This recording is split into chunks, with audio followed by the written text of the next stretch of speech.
hadi sehemu yake ya mwisho ya maficho. Asante.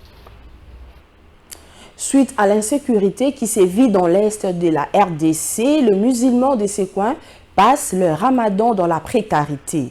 L'accès à l'eau potable et la nourriture sont limités. Suivez ces reportages de nos confrères d'Africa News.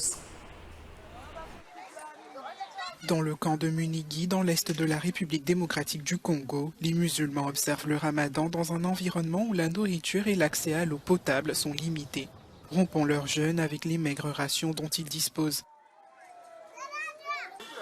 Confrontés à la précarité, les fidèles font face à une situation des plus intenables.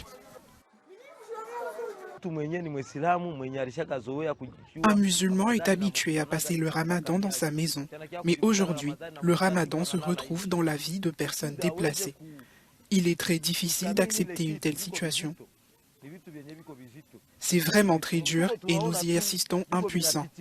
Nous ne pouvons rien faire et il est même difficile d'en parler.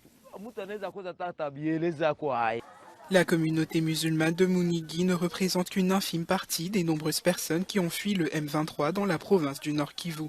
Rien qu'en mars, près de 900 000 personnes ont été déplacées. J'ai un message pour la communauté internationale. Il faut qu'elle intervienne pour que nous puissions rentrer chez nous. Il faut qu'elle dise au M23 de se retirer et à Kagame de retirer les soldats parce qu'ici nous souffrons beaucoup. Nous voulons rentrer chez nous. Selon un des aînés de la communauté, ils ne peuvent rompre leur jeûne que grâce aux dons et doivent parfois faire leurs ablutions avec de la poussière ou de la boue.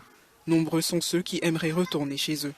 Ils sont dans l'obligation de faire la jeûne, comme c'est une obligation dédiée. Ils sont dans l'obligation aussi de faire la jeûne, malgré les circonstances de la guerre. Donc,